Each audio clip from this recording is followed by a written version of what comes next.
Hello दोस्तों, मैं नीतीश कुमार आप लोग को स्वागत करता हूं मानविता एकेडमी पर। तो इतिहास का एक वीडियो मैंने जो डाला था उस पर जो लाइव था तो उसे अच्छा देखने मिला, अच्छा लोग देखे थे। तो आप लोग क्या करिए, वीडियो को ज्यादा से ज्यादा लाइक करिए, शेयर करिए, सब्सक्राइब करिए। जितना ज्यादा हो सके आप लोग वीडियो को लाइक शेयर, चैनल को ज्यादा सब्सक्राइब करिए। तो हमने मॉडर्न इंडिया का एक वीडियो डाला था, फिर अब उसी के तर्ज पर मैंने बोला था कि पॉलिटी का एक वीडियो आएगा। तो पूर्वावलोकन श्रृंखला का ये क्लास थ्री लिखना भूल गए सर। तो ये कौन है, क्लास थ्री का। इसमें हम लोग दो चैप्टर को क्या करेंगे, कवर करेंगे। पहला संविधान सभा की प्रमुख समितियां और दूसरा संविधान के स्रोत। ये दोनों चैप्टर छोटे छोटे हैं, ये दोनों को हम लोग क्या करेंगे, एक साथ क्या कर लेंगे, कवर कर लेंगे। एक में 11 क्वेश्चन है, एक में 18 से 19 क्वेश्चन है, तो दोनों को एक साथ क्या करेंगे, कवर करेंगे। हम लोग को 13 दिसंबर को यदि एग्जाम हो जाता है तो अच्छा, ठीक है, और नहीं तो आगे बढ़ता है तो भी ठीक है। यदि 13 दिसंबर को हो जाएगा तो जितना हमसे हो पाएगा उतना आपको मॉडर्न करवा देंगे, पॉलिटी करवा देंगे। आज से साइंस का भी लाना शुरू कर देंगे। तो जितना हो सके उतना हम क्या करेंगे, आपका दोनों तीनों चीज क्या करेंगे, करवा देंगे। पॉलिटी, आधुनिक भारत का इतिहास, और ऐसे जो मैं करता हूँ, मैं कैमरे को अपना देखता हूँ कि लैग कर रहा है कि नहीं कर रहा है, लैग कर रहा है। तो चलिए हम लोग शुरू करते हैं, क्वेश्चन नंबर 1 से शुरू करते हैं।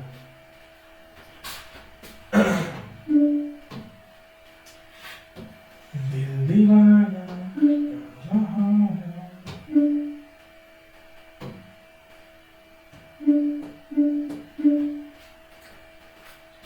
ऐसा कभी नहीं लगा था कि हम भी पढ़वा सकते हैं या कुछ कर सकते हैं। जब हम लोग कोटा गए थे तो अलग अलग सपना आदमी देखता है। कोटा जब जाता है आदमी तो सोचता है इंजीनियर नहीं तो डॉक्टर बनेगा। उस समय हम लोग का था इंजीनियरिंग, AI ट्रिपल करने के लिए गए थे कैरियर प्लान। तो आदमी सोचता नहीं है कि टीचर बने, बाकी मजबूरी बस, यदि नहीं आपको सफलता मिलता है तो आप क्या कर सकते हैं। रीडिंग के साथ साथ आप पढ़ाई के साथ साथ टीचर का भी जो होता है, यही तो होता है कि आप पढ़िए और अपना नॉलेज को भी शेयर करिए। अभी बहुत ऐसे ऐसे टीचर हैं, जैसे एक UPSC का टीचर है, मैंने हम लोग उनसे पढ़े भी हैं, अभी भी उनका वीडियो हम लोग देखते हैं। धर्मेंद्र झंझाकर करके उनका नाम है, उनका बुक भी आया हुआ है, बहुत अच्छे मार्गदर्शक है। तो अभी इस बार शायद PT भी उनका हो गया, मेंस भी हो गया, शायद इस बार इंटरव्यू मेंस लिखेंगे। तो हुआ नहीं है, मतलब हो गया है, मेंस के लिए क्लियर है तो मेंस लिखेंगे। तो अच्छा, तो आदमी क्या करता है, पढ़ाई के साथ साथ नॉलेज को भी शेयर करता है। हमें टीचर का जो मतलब लगता था कि टीचर एकदम, एक हम लोग का सर थे, DJ सर नाम था कोटा में, वो बोलते थे कि सारा हम लोग का बेटा तो हम लोग को पहचानता भी नहीं है। तो हम लोग पूछते थे कैसे सर, तो मतलब सुबह जब होता है तो हम उसको उठने से पहले हम यहाँ कैरियर पॉइंट होते हैं, और जब शाम होता है तो उसको सोने, जब वो सो जाता है तब हम घर ही पहुँचते हैं। तो ना वो हमें सुबह देखता है ना हमें वो शाम देखता है। तो इससे लगता है कि भूल जाएगा कि हमारा बाप भी कौन है।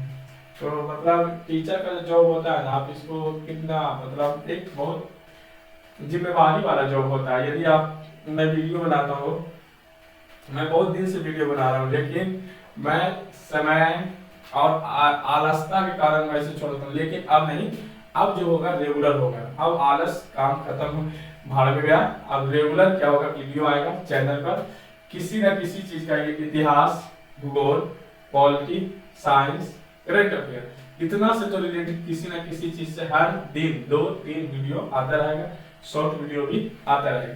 तो आप लोग चैनल को ज्यादा से ज्यादा क्या कर लें, सब्सक्राइब कर लें चैनल पर यदि वीडियो जाता है तो उसको लाइक करिए, शेयर करिए, कमेंट करिए। इससे आदमी को क्या बढ़ता है, हौसला बढ़ता है यार। तो आप लोग ज्यादा से ज्यादा लाइक करें। जैसे ही देखता है आदमी को सब्सक्राइबर बढ़ रहा है तो आदमी को और मन करता है कि नहीं और जल्दी से हम लोग क्या करें, वीडियो बनाएं जिससे और हमारा आती हो। तो आप लोग को क्या, पढ़िए और चैनल को सब्सक्राइब करिए। लगता था कि हम लोग क्या करेंगे, टीचर कौन बनेगा यार, टीचर। जब हम लोग कोटा छोड़ के ड्यू में गए तो ड्यू वहाँ से जब ऑनर्स किए तो लगता था, वहाँ भी लगता था कि नहीं UPSC कर रहे हैं तो किसी न किसी फील्ड में हो भी जाएगा, नहीं हुआ। तो लगता है, कभी कभी लगता है कि हम लोग पढ़ाई अच्छा से ना किए जिस कारण से नहीं हुआ। इस समय तो वही देखते हैं, तो इसलिए कहते हैं कि पढ़ाई को क्या सीरियस तरीके से पढ़िए, मन लगा कर पढ़िए। जब मन लगा कर पढ़िएगा और अच्छे से करिएगा, कभी कभी लक भी साथ देता है, कभी कभी ये पढ़ाई भी साथ देता है। तो आप लोग अच्छे से पढ़िए, मन लगा कर पढ़िए, सिलेक्शन होगा। पढ़ाई एक ऐसा चीज है जिससे आप अपनी गरीबी को दूर कर सकते हैं, अदरवाइज ऐसा कोई भी नहीं है। अमीर के पास तो धन है, और मीडियम परिवार जैसे हम लोग के परिवारों के पास क्या है, पढ़ाई ही तो है, शिक्षा ही तो है। शिक्षा यदि है, आप शिक्षा यदि ना भी नौकरी लगता है तो आप पढ़ाई के बदौलत आपको इतना है कि आप लोग कुछ ना कुछ कर लीजिएगा। तो वही कहते हैं, शिक्षा ही तो हम लोग के पास है। मध्यम वर्ग और गरीब वर्गों के पास क्या है, शिक्षा ही एक ऐसा हथियार है जिसको हम लोग उसको क्या बना सकते हैं, मैं कहिए तो तेजस बना सकते हैं, मतलब उसको हम मिसाइल बना सकते हैं। अभी हम लोग के बीच में जो खान सर हैं वो भी एक टीचर हैं। अब खान सर के कौन नहीं जानता होगा, हर कोई जानता होगा। अब सोचिए, वो बताते हैं कि हमारे पास कुछ नहीं था, हल्का फुल्का जमीन था।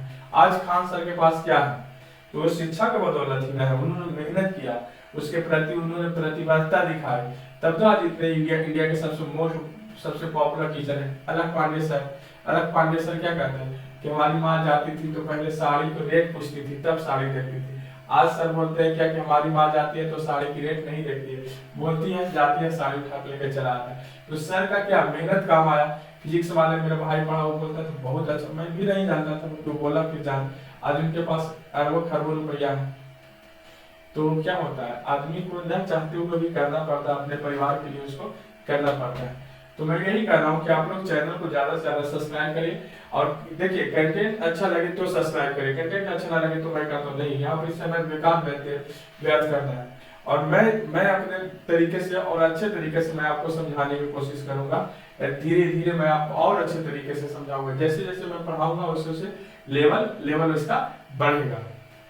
तो आप लोग चैनल को ज्यादा से ज्यादा कहीं भी पढ़िए, एक चैनल पर स्थिर से पढ़िए, 10 चैनलों को मत देखिए। कहीं भी आप मेरे पर से पढ़ रहे हैं तो मेरे से पढ़िए, किसी और चैनल से पढ़ रहे हैं तो किसी और चैनल से पढ़िए, बाकी एक जगह स्थिर से रेगुलर पढ़िए। तो चलिए हम लोग शुरू करते हैं क्वेश्चन नंबर 1। निम्नलिखित में से संविधान सभा की संघ संविधान समितियां का अध्यक्ष कौन था। बोल रहा है कि निम्नलिखित में से संविधान सभा के संघ संविधान की समिति का अध्यक्ष कौन था। पहला है अंबेडकर, दूसरा है जेपी कृपलानी, या जवाहरलाल नेहरू, या अल्लादी कृष्णा स्वामी अय्यर। ये पक्का भाई साहब सॉफ्ट के होंगे। इसका जो सही उत्तर होगा वह जवाहरलाल नेहरू थे। कौन थे, जवाहरलाल नेहरू थे। Question number 1। चलिए क्वेश्चन नंबर 2 को देखते हैं। क्वेश्चन नंबर 2 क्या कह रहा भाई कि संविधान सभा की प्रांतीय संविधान समिति का अध्यक्ष कौन था। इसमें था, देखिए इसमें एक था प्रांतीय एंड रियासत।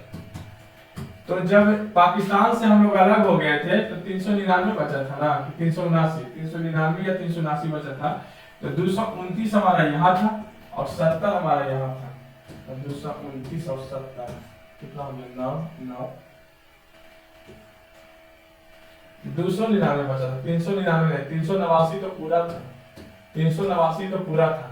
तो 299 में 229 बचा था प्रांत का, और 70 जो सीट था किसका था, रियासत का था।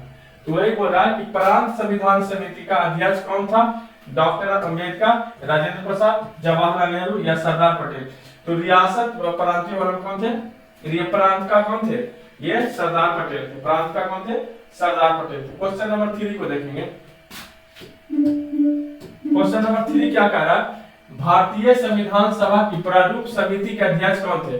भारतीय संविधान के प्रारूप समिति के अध्यक्ष कौन थे, प्रारूप समिति के अध्यक्ष कौन थे, डॉक्टर बी.आर. अम्बेडकर। यही थे कौन, डॉक्टर भीमराव अम्बेडकर। चलिए क्वेश्चन नंबर 4 को देखेंगे। क्वेश्चन नंबर 4 क्या कह रहा है, क्वेश्चन नंबर 4 कह रहा है भारतीय संविधान सभा की प्रारूप समिति का अध्यक्ष कौन था। भारतीय संविधान का प्रारूप सभा की समिति का अध्यक्ष कौन था, semi question, doctor Bhimrao Ambedkar. इसका सही उत्तर क्या होगा, डॉक्टर भीमराव अम्बेडकर। चलिए क्वेश्चन नंबर 5 को देखते हैं।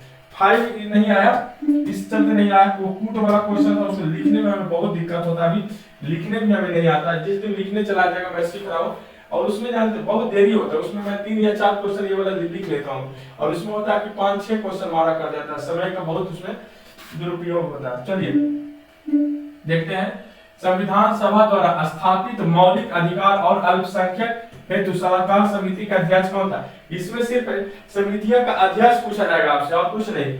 तो इसका जो अध्यक्ष जो था वह कौन था? सरदार वल्लभ भाई पटेल। मतलब पूछ रहा संविधान सभा द्वारा स्थापित मौलिक अधिकार और अल्पसंख्यक हेतु सलाहकार समिति का अध्यक्ष कौन था? तो सरदार वल्लभ भाई पटेल थे। चलिए क्वेश्चन नंबर 7 को देखते हैं। क्वेश्चन नंबर 7 क्या कहा है देखिए, डॉक्टर अंबेडकर की अध्यक्षता में संविधान सभा की प्रारूप समिति में कितने सदस्य थे? तो डॉक्टर अंबेडकर की अध्यक्षता में जो संविधान सभा की प्रारूप बनाया गया था उस समिति में कितने सदस्य थे? तो उस सदस्य में प्रारूप समिति में 6 सदस्य थे। कितने?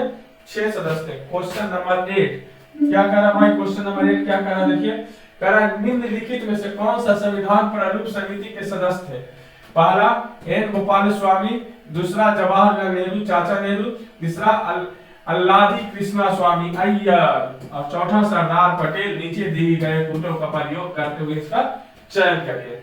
मतलब पूछ रहा कि कौन जो थे संविधान प्रारूप के समिति के सदस्य थे? तो एन पहला जो होगा एन गोपाल स्वामी, एक तो ये थे, और तीसरा जो थे अल्लादी कृष्णा स्वामी अय्यर थे। अल्लादी कृष्णा स्वामी अय्यर 1 और 3। तो 1 और 3 कहां पर? ये मिला लीजिए, ये है सी इसका सही उत्तर होगा। चलिए क्वेश्चन नंबर 9 भी नहीं, 9 का भी शायद ऊट वाला ही होगा, तो 9 नहीं है। संविधान सभा में डॉक्टर अंबेडकर की अध्यक्षता में प्रारूप समिति का गठन कब किया गया? तो जो संविधान सभा में डॉक्टर अंबेडकर की अध्यक्षता में प्रारूप की समिति का गठन किया गया था वह कब किया गया था? तो इसका जो सही उत्तर होगा वह डी 29 अगस्त 1947 को किया गया था। कब? 29 अगस्त 1947 को किया गया था। चलिए क्वेश्चन नंबर 11, ये लास्ट क्वेश्चन इस चैप्टर से है, संविधान सभा समिति और अध्यक्ष से लास्ट क्वेश्चन है। संविधान सभा की निर्मात्री परिषद की झंडा समिति के अध्यक्ष कौन थे? बोला संविधान सभा की निर्मात्री परिषद की झंडा समिति के अध्यक्ष कौन थी? तो ये डॉक्टर राजेंद्र प्रसाद थे। निर्मात्री परिषद की झंडा समिति के अध्यक्ष कौन थे? तो डॉक्टर राजेंद्र प्रसाद थे। तो इस संविधान सभा की समितियों के अध्यक्ष से बोला था छोटा चैप्टर है, इससे 12 या 13 क्वेश्चन थे जिसमें से 2 कूट वाला था, इसलिए छोड़ दिए।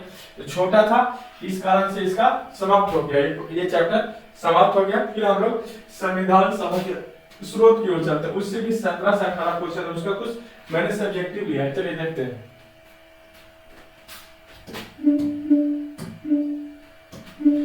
बोला जा रहा कि संविधान सभा की यही जो स्रोत है इसी के बारे में मैंने बताया। ये भी एक छोटा चैप्टर है, इसलिए हम दोनों को एक ही वीडियो में क्या कर लिए, समेट लिए। बोला जा रहा है कि भारतीय संविधान का अधिकांश भाग भारत शासन अधिनियम 1935 से लिया गया। मतलब बोला जो एक्ट बनाया गया था ना भारत शासन अधिनियम, उसी से क्या लिया गया। ब्रिटेन के संविधान द्वारा संसदीय शासन पद्धति, विधि का शासन, मंत्रिमंडल प्रणाली और एकल नागरिकता, द्विसदनीय प्रणाली और विधायी प्रक्रिया और संसदीय विशेषाधिकार और परमाधिकार लेख आदि संबंध लिए गए हैं। इतना चीज मतलब बोला जा रहा है कि भारतीय संविधान का अधिकांश भाग भारत शासन अधिनियम 1935 से लिया गया, लेकिन ब्रिटेन के संविधान द्वारा संसदीय शासन लिया गया, पद्धति लिया गया, विधि का शासन लिया गया, मंत्रिमंडल प्रणाली लिया गया, एकल नागरिकता लिया गया, द्विसदनीय प्रणाली लिया गया, विधायी प्रक्रिया लिया गया और संसद विशेषाधिकार और परमाधिकार लेख आदि उपलब्ध लिए गए हैं। अमेरिकी संविधान से उद्देशिका का विचार न्यायपूर्ण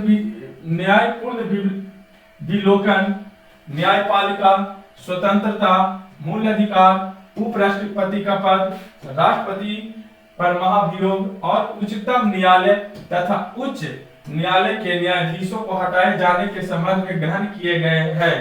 मतलब ये सब जो लिया गया है कौन कौन अमेरिका के संविधान से क्या लिया गया, न्यायपूर्ण विलोकन, न्यायपालिका की स्वतंत्रता, मूल अधिकार, उपराष्ट्रपति का पद, राष्ट्रपति पर महाभियोग लगाकर राष्ट्रपति को हटाना, उच्चतम न्यायालय या उच्च न्यायालय, उच्चतम न्यायालय या उच्च न्यायालय न्यायाधीशों को हटाए जाने पर उपबंध ग्रहण किए गए हैं। आयरलैंड के संविधान से प्रेरणा लेकर नीति निर्देशक तत्व, राष्ट्रपति का निर्वाचन पद्धति, मतलब ये आयरलैंड से क्या क्या लिया गया, नीति निर्देशक तत्व, राष्ट्रपति के